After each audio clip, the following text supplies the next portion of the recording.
Redding is a beautiful place, but it's also full of wonderful people. We have business leaders, community leaders, faith-based leaders, all of them working towards a singular goal, and that's to make this a great place to live. I wanted to showcase these people, give their perception of the place that they call home.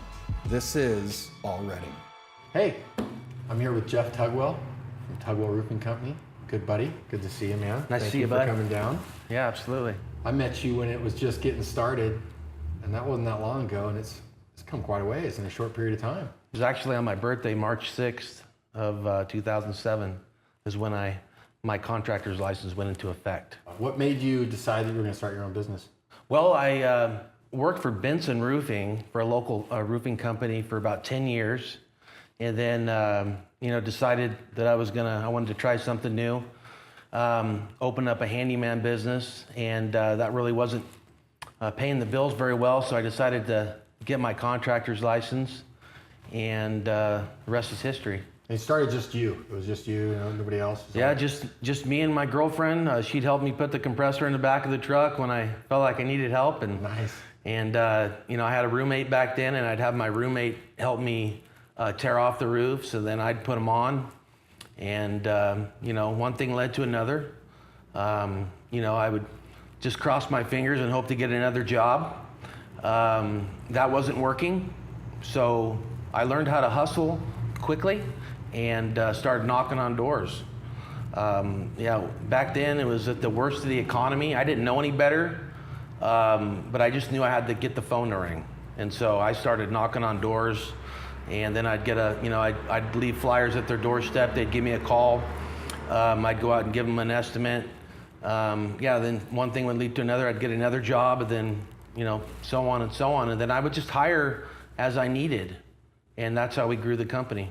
So you didn't have, when you started, you didn't have dreams of, hey, I'm going to have a large company and I'm going to have teams, or it was just like, hey, I just got to pay some bills right now. Right? Or, you know what? As most contractors would tell you when they first start, it's like, hey, I just want to do, if I did one job a month, that would be, I would pay the bills. Yeah. And then, that started happening. Then I'd get, a couple a month, and then it turned into one a week. And, then at that point I started making phone calls, trying to get a couple guys. And from there, one thing led to another again, like I said, and the next thing you know, I got 2 or 3 a week, and I'm hiring more guys. And that's kind of how I grew the company from one guy to where we are today. I just hired guys as I needed them. How many people do you have now? We have 40 guys, Wow. 40 employees with the 2 ladies in the office, yeah. Were there any aha moments on the way up, of the growth, where you're just like, man, I gotta, something happened, and you're like, okay, I gotta go this way, or I've gotta do this, or I've gotta transition, or anything like that? Were they, you know what I mean? Any major points, or was it just natural, progressive? It's funny you say that, because really the turning point in my business career was when I stopped making it about me and started making it about my employees. Really? Absolutely. And I mean, it's cliche, it might be cliche, but when you start worrying about them, I just worried about making sure that I had work for them, wanting to pay them well. And, I just shot up from there. I know that you and I have talked a lot, and you've given me a lot of advice, and business advice, several books to read, various things to do. So did you have somebody like that, or is it just you on your own figuring this stuff out? I guess it was, it might have been subconsciously from stuff that I've learned previously, but it was just the necessity to keep them busy, right? Because if you don't keep your guys busy, you'll lose them. Yeah. And so and most contractors are afraid to do that. They're like, hey man, if I'm participating, I'm making more money. If I'm helping them, put on the roofs. And yeah, I started that way, but at some point, I had to reduce my salary in order to keep them busy. And in turn, that gave me more time to grow the business. And it puts pressure on you to focus on this part. Totally. Yeah. It put pressure on me to work on how to get more work. And so I learned, how to get more work. And where everybody was used to before I went into business, a lot of contractors were, just waiting for the phone to ring. And so they were kind of used to that. And where I, went out and I just, figured out ways to keep these guys busy. and that's kind of how it took off. I hate that when I say there's a book or something, but I can't remember the author, but there's a book called E-Myth Demystified, and it talks about how the people that are really good at something aren't necessarily good at running the business because, it's somebody who's really good at taking care of a roof is not going to be good at running a roofing company. It's a different business. It's a different transition. And so you made that transition from A to B. There was... You know what, Joey? It's interesting because I grew up an athlete. And, I'm not, going to pat myself on the back or anything like that, but I was a leader of the team. And so I would be team captain or whatever. And, I think that transitions, and I believe that that's true in a lot of different areas in businesses. Athletes do well in business because of their competitive nature and their leadership abilities. And I kind of, I believe that had a great effect on the success of my company, no doubt about it. Well, you hear it all the time, or I did growing up, and I hear it now with my kids, is that, that's what sports teaches. It's not about the sport, it's about teaching them certain things, teamwork, sacrifice. Yeah. Sacrifice equaling payoff, things totally. like that. And we use sporting metaphors and analogies all the time when we're trying to explain stuff, especially in business. I know I do. Everything's football this, basketball this, team this, pass, don't just try to always score type thing. So I can completely see that. So you started off as a team captain. You said sports. I know you played a couple sports, but one of them was you played baseball. A little bit more than ever. Yeah. Yeah, I played baseball and basketball at Enterprise High School, and then from there I played. Went out to Shasta College and played baseball out there, and majored in baseball. No, I got I just did general ed, and then after my years were up there, I just started working for a roofing company.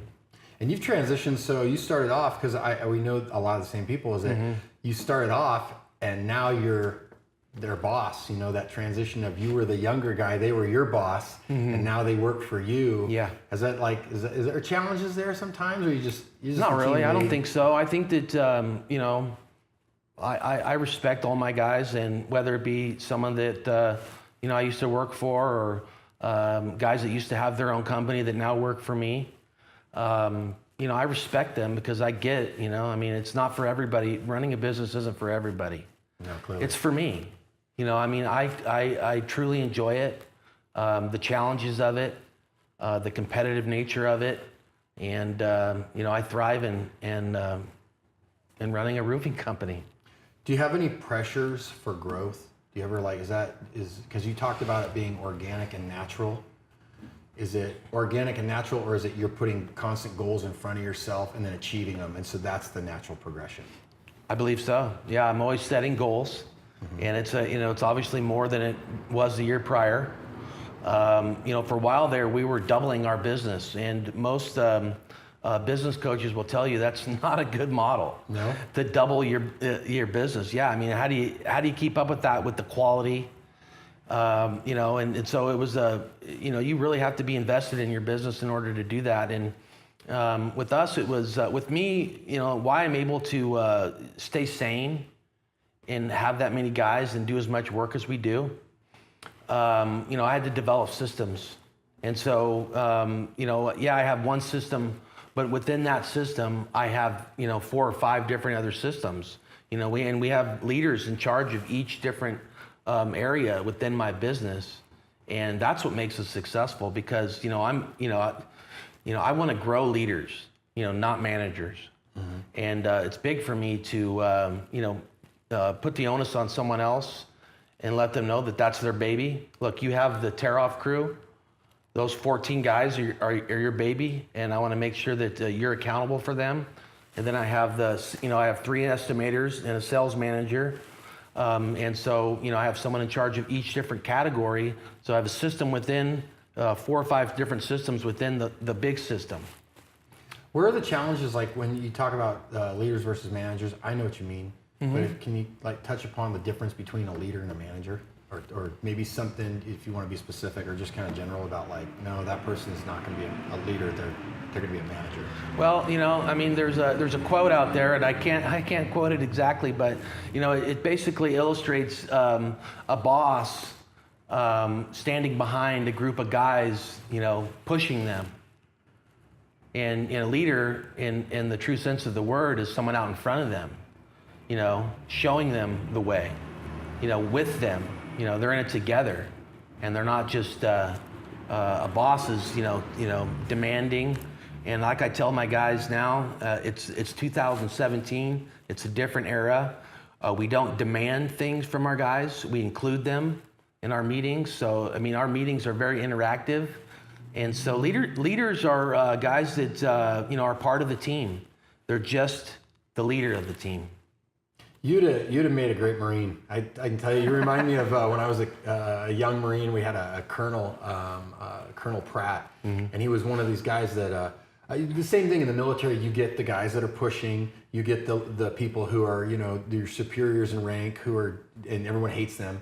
And then you have and it's not just because, they outrank you. It's because, like you put, they're behind pushing versus leading. And I remember Colonel Pratt was a hell of a guy, and we went through hell with him. And I don't remember anyone not wouldn't go to war with the guy. But he was one of those guys that led the team and empowered people and had a high level of accountability, which I think is, that's a big part of it, is not just, feel free to jump in, but that's a big part of leaders have to be accountable. Right. Not just, you get a bigger paycheck and you get to boss people around. It's, hey, sure, man, the buck also stops with you. Right. And that's responsibility. And I bet you that back in the day, 30 years ago, 40 years ago, the colonels were a lot different than they are today. You know what I mean? So it's a natural progression. And if you stick to doing it the same way that you did it 20, 30 years ago, you're not going to be as successful as if you adapt to the times. And I think that's important. And that's kind of what we do, it's constant education. It's staying humble, and putting your ego aside. That's a big deal. Now, I saw that talking about education. We did a thing. You did a post on, that you run education there. You have a training facility, and is that common? You see in that our area? Yeah. I'm not too sure if other companies have training facilities. I'm sure there are a couple, but I believe that in our area in Redding, I think we have 35 roofing contractors. Is that all? Yeah. Yeah, so I don't believe that most of them do, but I'm sure that there are a couple out there that do. And in our yard, we have a large training roof. So, you have to be able to pass our test before you can go out and install on someone else's roof. So, you're going to pass the certification test. Once you're certified, then we'll put you on a homeowner's roof. I hear from not just other contractors I know, but honestly, I'm hearing this from everybody. We even have this in our business, is that it's getting harder and harder to get labor. And is it has it always been like that? Or does it feel, you've been doing this 10 years, is it getting harder to get labor? People that'll come in and actually do a good job. Labor is one thing. Okay. Skilled tradesmen is another. Sorry, skilled tradesmen. Laborers are, applying quite a bit. It's the journeyman level installers that we struggle to find. But even those guys we bring in, we have to tweak. There's a saying at our company, it's the Tugwell way, and you have to learn the Tugwell way. You have to be, when I interview someone, I lay it on the table for them and let them know that there's going to be some things that we're going to change with you. Are you open to that? I know that you're an expert. I believe that you've been doing a great job. Are you open to change? Because there are going to be, we're strict on certain things because of the warranties that we provide for homeowners.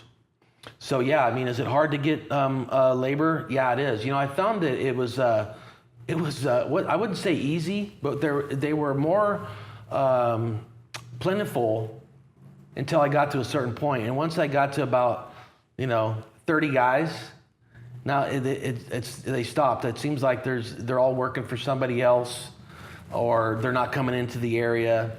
And so it's a little bit difficult. So that's when we decided, hey, listen, we're not getting a bunch of installers applying, so let's find good kids, good people. You don't have to be a kid to be a roofer, but we're looking for quality people And like the saying goes, find good people and train them well. That's what we want to do. And there's good kids that don't want to go to college. And it doesn't mean that you're a bad kid just because you don't want to go to college. Some guys are just made for construction. And so what we've done is develop a system where we want guys to retire for us. And that's not very common in a roofing company in Northern California. So what we've done is, we've tried to create high wages for them. We want them to have be paid well, and then we want to offer them retirement and some other benefits that are so that we retain our employees.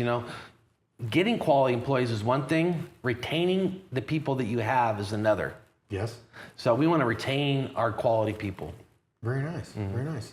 So you started building this business, this natural growth, the challenges, you're kind of going through all the challenges and everything. What's next? It sounds like things are firing on all cylinders. I mean, we've talked a little bit, and correct me if I'm wrong, but the challenge right now is finding those quality people that the growth isn't inhibited by the number of people that are calling Tugwell. It's inhibited by, hey, look, we can only do this many jobs. We need more people in. So how are you you said getting younger people and training them well. How are you? I think growth kind of takes care of itself. As far as, we want to have more guys. We want to do more jobs. We have plenty of work on the board that we could increase our production. There's no doubt. But in the meantime, what we're focused on is getting better. And that's why I said stay humble and release your ego. And so, we have daily and weekly meetings, and we're just focused on getting better. Not to say that we're not up to par or not at an elite level, but in order to stay at an elite level, we want to improve. And that's what I'm focused on. So I'm not necessarily focused on growth in 2017. I do have a goal where I do want to do more than I did last year. And just like our employees, they have goals that they want to make more than they did the year prior. But, I don't see that, once you get to a certain point as far as production goes, it's not going to be as, exaggerated as it was, back in 2014 for us when we doubled our production. It's going to be slight growth. And so I just want to focus on getting better and staying, at the top of the pack. It's funny because some of the things you're saying, it reminds me of, it has a very Eastern philosophy kind of overtones of Kaizen, continuous improvement. There's always room for improvement. And in the Western philosophies, have a lot of this idea that when something goes wrong, okay, who's to blame? Whose fault is it? Versus, wait a second, maybe this person is exploiting a weakness in our system. So let's take this opportunity to fix our system, because you can't count on always having the best guy. You know what I mean? And not scale. And that's a big impact for quality assurance. But you have to have a good system in place, and you were talking about that earlier. Good systems. And so our system, is good, and but the funny thing is that our systems change yearly, and within that year, and so it can be exhausting to some of the leaders within our team, saying, "Hey, this is, we were doing it that way, but we're always looking for a better way." It's just what our MO is. We want to find a better way, a more efficient way, whether it be in the office with the phones. We're constantly improving our systems, and so there's a lot of change involved in that. There's no doubt. Taking a step back to something you said a couple of minutes ago about you kind of touched upon trades. Is my mind thought about how we're hearing a lot today of people that have gone to college, and they say, "Hey, I'm in debt. I have this piece of paper, and I went to school, so I did go to college, and I have this piece of paper, and I can't get employment." You know what I don't hear? And then the flip side is I hear a lot of people in your position saying, "Hey, I'm having a hard time getting qualified people enough qualified people." And what I don't hear is I don't hear about tradespeople saying, "I can't find work."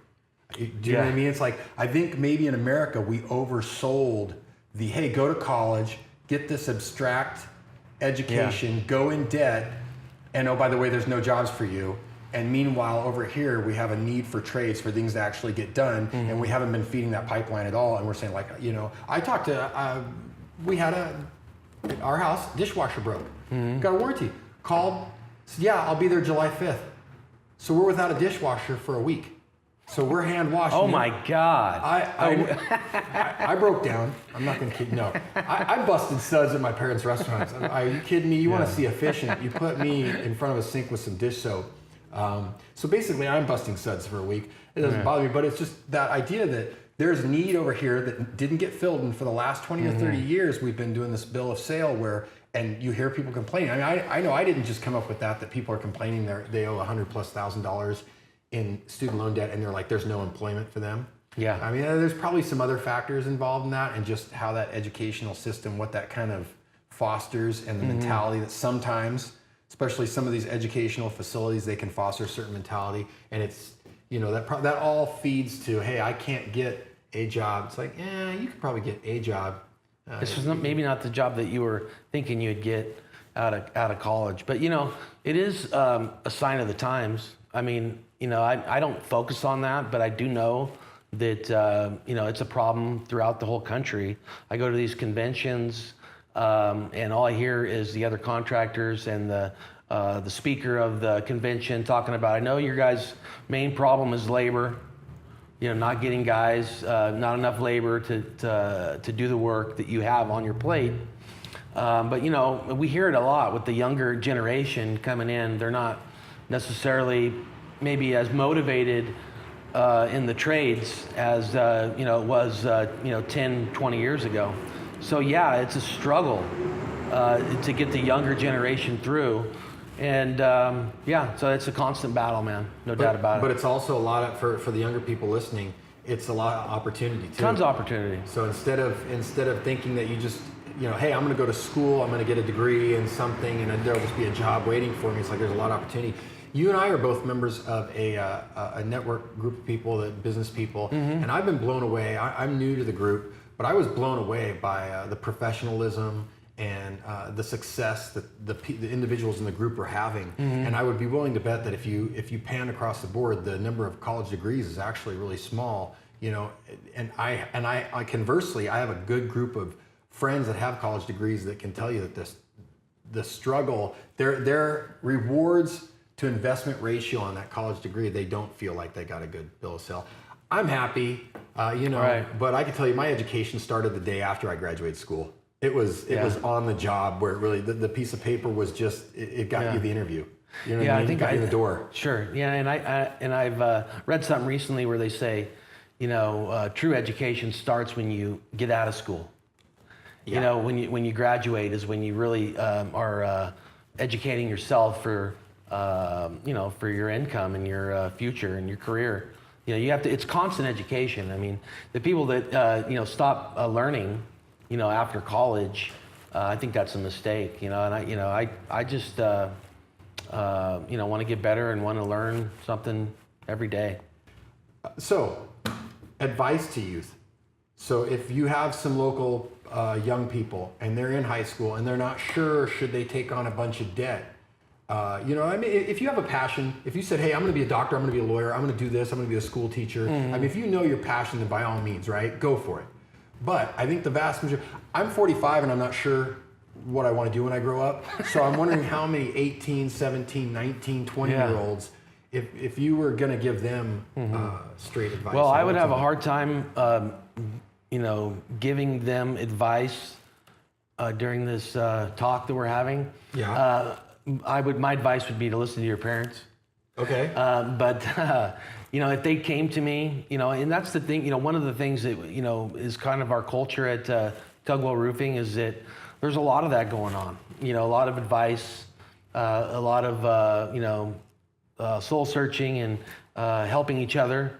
And I do get young guys in there, and, you know, I take those guys under my wing. I have a young a son as well, as a 17-year-old boy. Is he 17 now? 17. Wow. Yeah. He'll be 17 tomorrow. Oh, happy birthday. Yeah, right? Happy birthday, man. Happy birthday, Matthew. Very good. So, yeah, my advice would be to just go to work every day. Be on time. Don't give excuses, right? Start somewhere. It doesn't matter if you start at Starbucks or if you start at Taco Bell or if you start at Tugwell Roofing Company.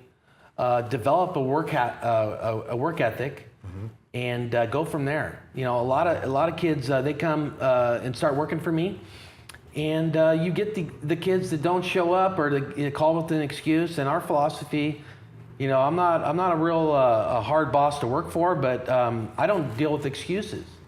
So, and that's kind of laid out there right in the beginning, and I'm trying to teach them a lesson, right? So I'll let them know, you know, I'll pat them on the back, you know, when they show up the next day and say, hey, listen, man, you know, if you show up late again, I'm going to write you up. And if you show up late again after that, I'm going to let you go. Okay, because I need you to be here every day. You got to teach them accountability, right? Yeah, exactly. So, you know, That's some what they're kids are not okay. teaching. Some kids, young kids, are like okay with 3 weeks worth of work. But no, I mean, I guess my advice would just be that to teach them a proper work ethic, and to tell them to get started. You know, do something. You know, whether it's like I said, Taco Bell or construction or school, get to it. Don't sit around in your bedroom or in the living room playing video games. That's not going to get you anywhere. So that's my advice to them: is just get started on something, commit to it, and see it to the end. I think that's great advice. I think that's the kind of advice they need versus going to plastics. It's the future. Right. So who's going to get that movie reference? Another thing, are there any books that you're reading right now? Because I know you've given me several books to read. Is there any ones that you're on top of your list right now? I've got a couple I'm reading. I just read Tribe by Sebastian Junger. It's pretty good, short read, kind of cool. And then I'm reading The Obstacle is the Path by Ryan Holiday. Oh, that's a good one. Yeah. I haven't read that one, but I heard about it. It was pretty good.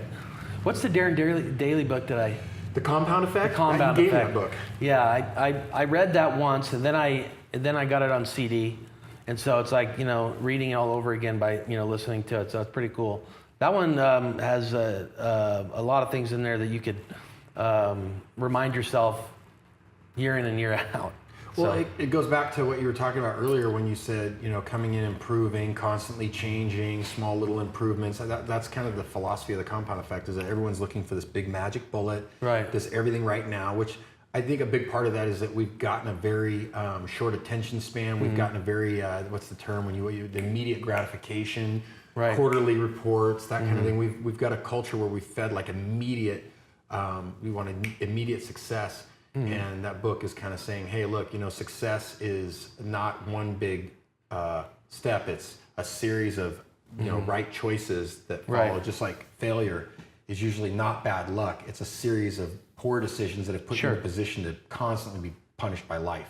right. So no, that wasn't Exactly. It's like diet and you know, eating bad food. You know, you're not gonna see the effects of it immediately, even in your younger years, and then slowly it'll develop into something bad. And it's the same way with you know, eating the right foods.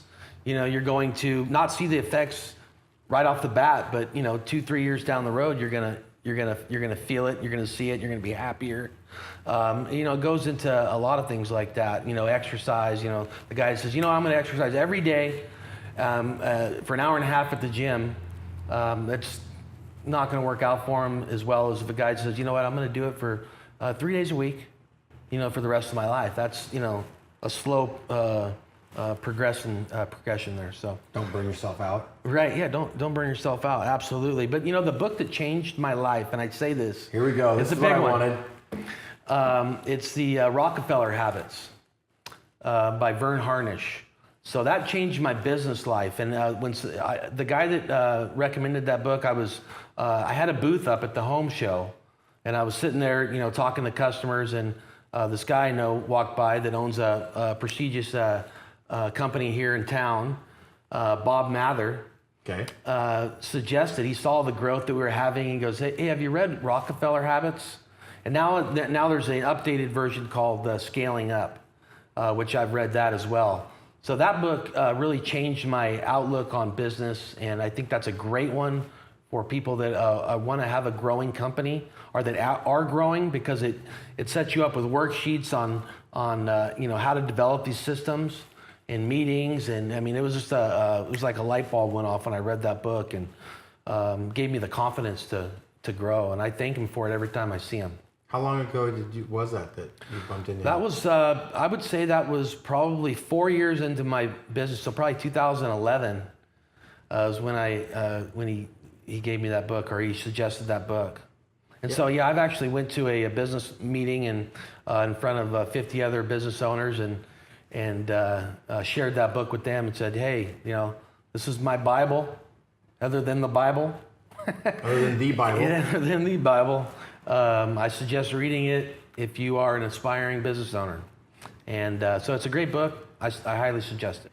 Okay, so we talked about several different factors of success, several different, personal choices, things you did, people that had outside influence, but what about mistakes, right? Mistakes? The path isn't perfectly straight, We don't right? make mistakes. Uh-oh. Never, no.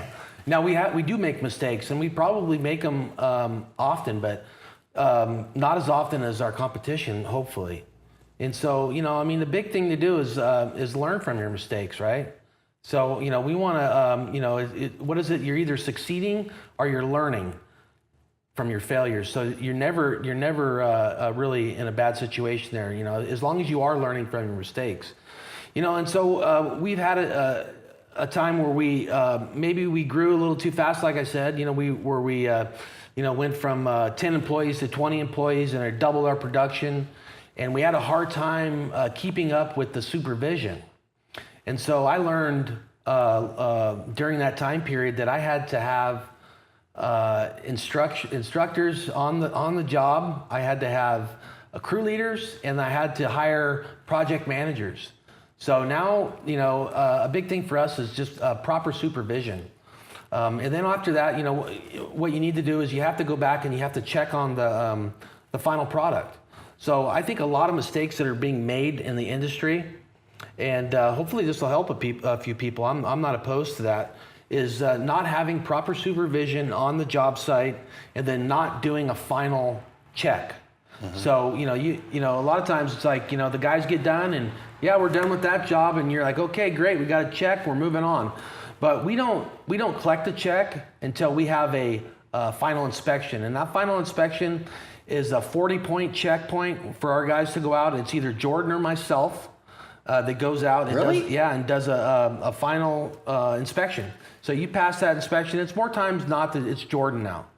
Jordan is our quality control. So you see how I say quality control, project manager. We don't want to overdo it with that, but we don't want any job to be done without having an inspection, without having quality control in place. So yeah, we've had issues with, maybe just a few things that a good roofer would miss. Just simple things that are, not everybody's going to catch them, or maybe one eye will catch them and another eye won't. So we go through and just double check all their work and say, hey, we found some things that weren't sealed up, or you had a low nail here that may cause a leak in the future. Let's fix that. And so yeah, it's just proper supervision, project management, and then quality control and a final inspection. I know something about you that quality means it's more than just a word, okay? And so I use the analogy when I'm with the people I work with, when we talk about, we want to be Mercedes. We want to have that reputation as the highest. We don't want the most cars on the road. We want, when people are arguing what the best car is. Were you like that from day one? We're like because people are like, hey, I got to feed myself. I got to make money. I got to, profit margins. But did you always have that hey, look, quality is going to serve me in the long run? Well, I think it's so important in business to set yourself apart. And how could you set yourself apart? So our philosophies at Tugwell Roofing is you answer the phone, number one. That believe it or not, that does not happen every day. No, I believe it. So I know. We answer the phone when you call. We're on time. So we do all the, there's a lot of basic things that you can do. You do what you say when you say you're going to do it, right? Okay, and then you got to do a great job for them, right? Because if you don't do a great job and you don't do the ground cleanup and you don't do all the things that you promised the customer, well, then you're a liar. In my opinion. So that's what I teach my guys, is to say, hey, listen, when I went and did the estimate, I told the homeowner what we were going to do. We were going to follow these things in the proposal. And if we don't do those, well, then we're not holding up our end of the bargain. So yeah, that's a big thing, is to, just stick to the basics, set yourself apart by doing a great job. And then, great customer service. That's what we want to do. Very nice. So talked about business. Let's talk about, you and I went fly fishing the other day. Yeah. and I caught way more fish than you. Of course. Is what I would like to say, but that's not true. It was so bad that the day after you and I went fishing, the fishing guy called me and offered to give me lessons because he felt bad because you'd caught so many more fish than me. I was like, this is my third time, man. You know what I mean? Jeff's done this more than 3 times, so you like to fish. Oh, it's a blast, man. I love, I'm not a fly fisherman. I'm definitely a novice. Don't say that. I just got done saying you caught more fish than me. I have some more experience than you in fly fishing, but I've been fishing around here forever, and but boy, when I got on that boat and did the fly fishing trip, man, that's a blast. That is a blast. Yeah, I'm in love with it. And we're rolling right through the center of town. Yeah, it's amazing. like we're sitting there pulling trout out left and right, and look around, and there's a highway, there's people, there's you know what I mean? It's like we didn't have to go 40 miles out of town off a private river runs through it type thing. And we had a blast. Yeah. We also, what I can do is I get to control this video. Yeah. So I have that picture of that bass that you pulled out of Shasta Lake. Do you remember that one? Oh, that was a good story. No, but we went fishing out at the lake. Yeah. So how often do you get on the lake? And probably in the summertime or probably spring through fall. Maybe a dozen times. It's been pretty hot. Yeah, I got some hardcore friends that are out there 4 or 5 times a week, but I don't have time for that. No, I don't. I don't have time for that. I like other things other than fishing at Shasta Lake, but I definitely never have a bad time when I'm out there, no doubt. So that's a good segue. What are some other things you like to do? What are some other hobbies, recreation? Well, I really enjoy relaxing in my backyard and just hanging out by the pool. I love golf.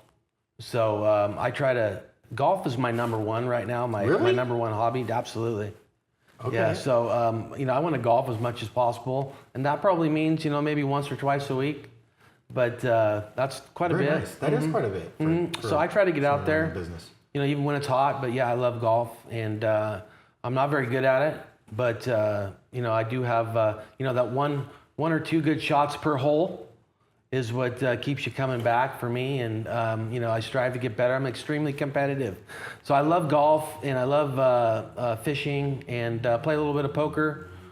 Recently played. That's where I was. That's where I was trying to lead this conversation. I know. Poker. I know. So go ahead. You did. You got. Yeah, I did. I went over to Las Vegas and played in a World Series of Poker event, and played in a couple of them. I think I played 4 on the last trip, and did pretty well in one. I got down to the final 2 tables, got 12th out of 1,740 people, 12th place, which is pretty good. Yeah, that's real good. It's good, but it's when you get that far, it's when there's a big prize and it sits up top, and I don't like to complain about 12th place because it seems not the right thing to do. But it was a bummer that I went out there.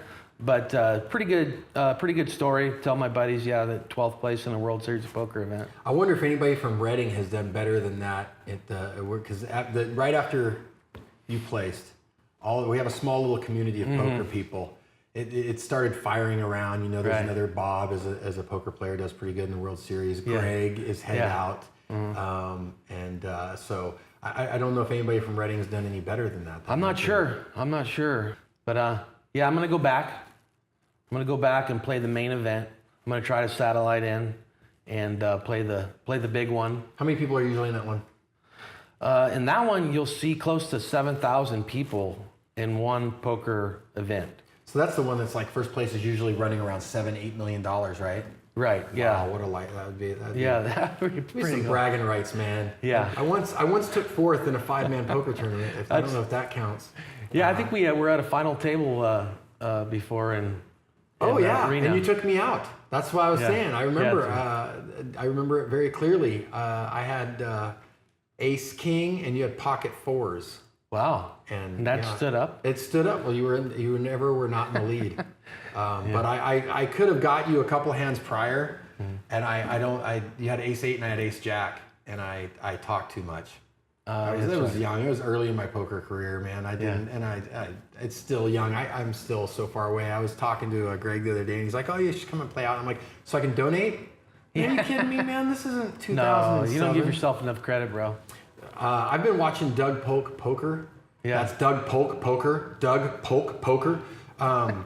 He just listening to him makes me realize how little I know. When he starts talking, and when he takes it to that level, and he's explaining the theories of, I mean, it's like listening to Bobby Fischer talk about chess. You're just like, well, clearly I don't want to play against this guy, and he doesn't win everything, although he's doing pretty good. But I think he's indicative of what's the talent pool that's there. Yeah, I think poker is a resemblance of a business, and you have to keep evolving. You know, and you know, like I do, that it's a ton different than it was, 10 years ago. I mean, it's just constantly changing, and I see it when I go play. I'm like, wow, this is not how it used to be played. It used to be a lot easier. Now there's higher quality players there.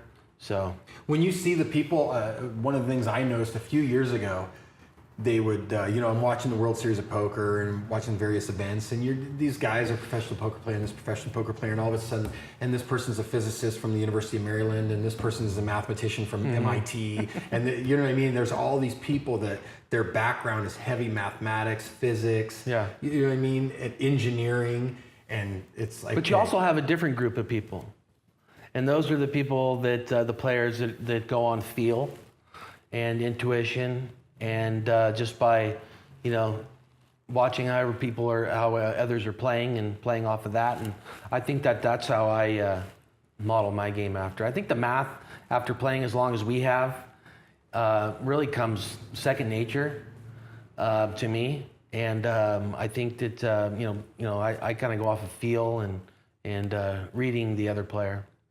Yeah, I'd say that's how I started, and then I got into math. And then I don't want my games because you love math. Yeah, I do. Well, and I don't. Because I don't have to worry about my read. Because is my read right? Is my read wrong? Right. The math with 52 cards is pretty simple. It's not. That's not advanced calculus. So you're like GTO player. You're a GTO player where you're doing everything the way that the book says to do it. I play too tight. You know that. My problem is I always put. So somebody you on a don't better play hand. the way that. No, I don't. It tells you to do it. You know the right play, but sometimes you know what I did? Throw it away. I have failed to commit right. to the program. Yeah. And it's like you gotta. I know what you mean, because really the best players are that balance both. They understand the math of what's going on, but they're also watching people and they're getting a feel, and they know, hey, this guy's always doing this in the cutoff. This lady's always doing this in the big blind. This is just. You do that. I know that you have that. You do that. You have that ability to do it. A little bit. Not nearly as much. That's why I don't play anymore, because I don't. You'll be back. You'll be back. You think? Yeah. I'm playing a different game right now. I'm playing kind of it's like a board game with a little wheel that you spin, and what's that called? Life. Life. Yeah. So I'm playing Life right now. I got 4 little kids, and that is the bracelet to get. Yeah. Very nice. Well, I wish you the best of luck. Thanks, man. I appreciate it. So, hey, man, thank you very much for coming here. Is there anything you wanted to ask me? Is there anything you want to know about me, about all the great things I've done? No. I can't think of anything. Yeah, me either. That's kind of... I like the mohawk. Do I have a mohawk? No? I need a haircut. I know that. And I have headphones, so that screwed up my hair.